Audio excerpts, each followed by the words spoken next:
আপনাদের সবাইকে মৈত্রীময় শুভেচ্ছা জানাচ্ছি। আমি সবাই নাম বললাম না, কারণ সময় অনেক গড়িয়েছে। প্রথমে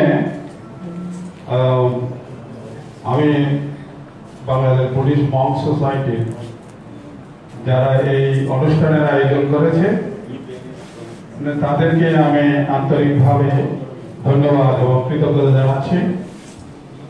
বিশেষ করে আমাকে এই অনুষ্ঠানে সম্মাননা দিয়ে আমাকে কৃতার্থ করেছেন, সেজন্য আপনাদের কাছে কৃতজ্ঞ।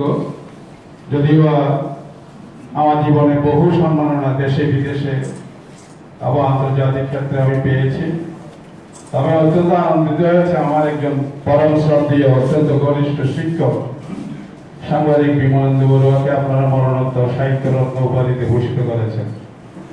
আপনারা সত্যি ভালো কাজ করেছেন এবং আমার প্রিয় দেবপ্রিয় বাবু বলেছেন, এই যে রতন 1988 সালে আমাদের সঙ্গে লস অ্যাঞ্জেলেসে যে ওয়ার্ল্ড বুকস কনফারেন্স হয়েছিল সেখানে গিয়েছিল, তখন আমি যুব সংঘের সভাপতি ছিলাম, সে ছিল সাধারণ সম্পাদক এবং দেবপ্রিয় ছিল যুগ্ম সাধারণ সম্পাদক।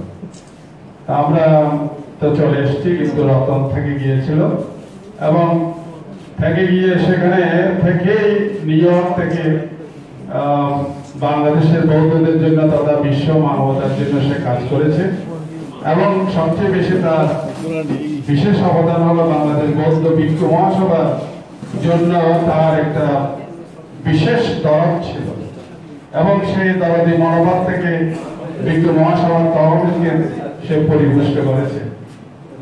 আমি সত্যি এই দুজনের যে আপনারা মরণোত্তর সম্মাননা দিয়েছেন সেজন্য আপনাদেরকে আমি আন্তরিক ধন্যবাদ জানাচ্ছি। আর আমাদের শ্রদ্ধেয় ভান্তে অধ্যাপক বনশ্রী মহোদয় বহু বয়স হয়েছে, এই বয়সে এসে আপনারা তাকে একটি সুন্দর অভিধায় ভূষিত করেছেন অর্থ মহাপণ্ডিত। এবং আমাদের শ্রদ্ধেয় ভান থেকে যে আমাদের বাঁকুড়া বান থেকে যে আপনারা দিয়েছেন স্মৃতি ভাস্কর, এবং আমাদের ধর্ম সেনাপতি বান থেকে আমাদের অবরানন্দ বান থেকে দিয়েছেন, সেজন্য আমি আপনাদেরকে কৃতজ্ঞতা জানাচ্ছি। আমি এখানে দু একটা কথা বলে আমার বক্তব্য শেষ করবো। সেটি হচ্ছে,